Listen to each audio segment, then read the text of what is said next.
Hola, muy buen día. Soy la alumna Celeste Citlali Puente Salazar de Campus San Luis Potosí. En el presente video estaré hablando sobre el tema de nutrición enteral.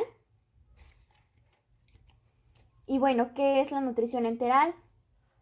Es aquella técnica de soporte nutricional que consiste en administrar los nutrientes directamente en el tracto gastrointestinal mediante una sonda. Se va a indicar en aquellos casos en lo que refiere a pacientes que necesitan soporte nutricional individualizado y no ingieren los nutrientes necesarios para cubrir sus requerimientos.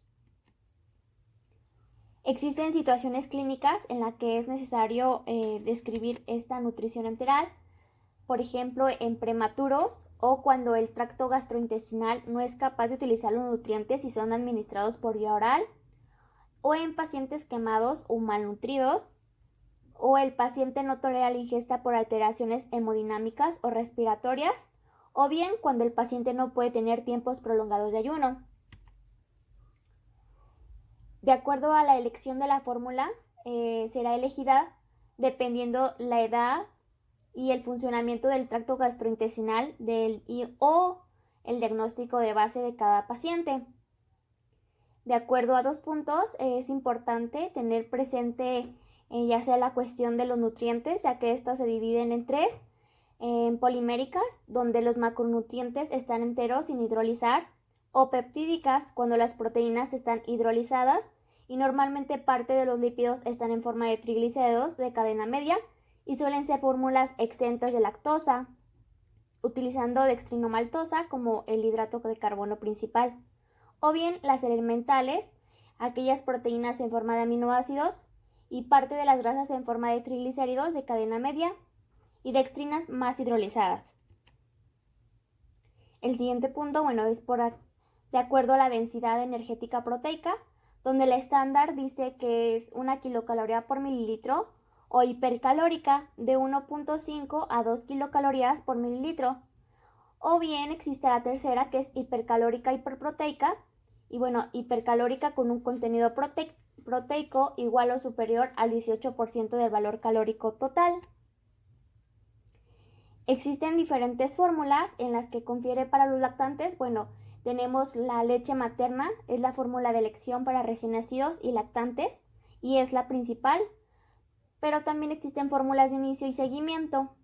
Hay que recordar que durante el primer año de vida se deben usar las fórmulas diseñadas para los lactantes o fórmulas concentradas cuando es necesario aumentar la concentración de fórmulas de lactante para conseguir mayor densidad energética o proteica. O existen también las fórmulas especiales para lactantes en cuanto a las fórmulas diseñadas para las distintas situaciones patológicas de algún fracaso de algún órgano o alguna otra patología. O existen también las fórmulas para niños con enfermedades secundarias a un error congénito del metabolismo. Están diseñadas para lactantes, niños pequeños y niños mayores. El cálculo de nutrientes es esencial, ya que los requerimientos energéticos deben ser calculados en general utilizando la fórmula de Schofield o medios por calorimetría, que es el método más aconsejable. Se debe de añadir el factor de actividad física y, si fuera necesario, pues la energía de recuperación. El objetivo de aportes debe de ser conseguidos entre los 4 y 5 días y se debe elegir la fórmula que cubra los requerimientos tanto de macro y micronutrientes con una adecuada densidad calórica y una distribución de nutrientes óptima, en donde abarca del 7 al 18% de proteínas, de un 30 a un 45% de grasas y bien un 35 a un 65% de hidratos de carbono. En cuestión hacia la nutrición pediátrica, hay que consultarlo con su pediatría y ver de acuerdo a los requerimientos nutricionales de cada bebé. Hay que tener en cuenta que debe de existir la seguridad de la nutrición enteral. Tras la elección de la fórmula de nutrición enteral, las órdenes deben estar claras, ya que existe el riesgo de que el paciente no le llegue la fórmula diseñada. La orden debe llevar datos del paciente, tipo de la fórmula y vía y modo de administración, y la bolsa o contenedor debe estar perfectamente identificado. Hay que considerar la elección de la vía, donde la fórmula debe de ser cuidadosamente planificada y va a depender de la estrategia de soporte nutricional planificado a nivel individual. Esta estrategia dependerá del estado nutricional y la edad del paciente, además del diagnóstico de la enfermedad de base, siendo este el factor más importante en la valoración. Cuando se considere que la nutrición enteral va a ser de corta duración, la elección es la sonda nasogástrica, y si la tolerancia gástrica está disminuida, se debe instaurar una sonda transpilórica que puede ser nasoduodenal o nasoyeyunal.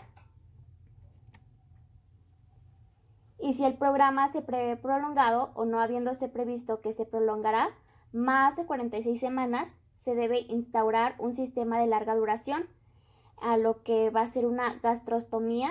En nuestro medio el método de insaturación más utilizado es el endoscópico percutáneo, donde la gastronomía debe ser endoscópica percutánea, y la insaturación radiológica por punción en la edad pediátrica pudiera extrañar mayores riesgos. La insaturación quirúrgica de gastrostomía es la técnica de Stamm. En esta consiste en hundir el orificio por donde penetra la sonda en el estómago mediante 2 suturas. Esta se realiza cuando es necesario realizar un tratamiento quirúrgico del tracto gastrointestinal, o en ocasiones es necesario también utilizar los kits de gastrostomía que permiten la colocación transpilórica. Y finalmente tenemos la yeyunostomía. Siempre es de insaturación quirúrgica y está indicada en situaciones en que no es posible la utilización gástrica durante un tiempo prolongado. En el presente video vemos los tipos de elecciones de las vías que existen. Para el método de administración, para elegir aquel tipo de administración del alimento, será necesario tener en cuenta todas las características que se valoran cuando se está indicando la insaturación del soporte nutricional. Existe lo que es la nutrición enteral fraccionada y se realizará en el estómago. Es muy simple, requiere escaso material, da movilidad al paciente y el estímulo anabólico es mucho mejor.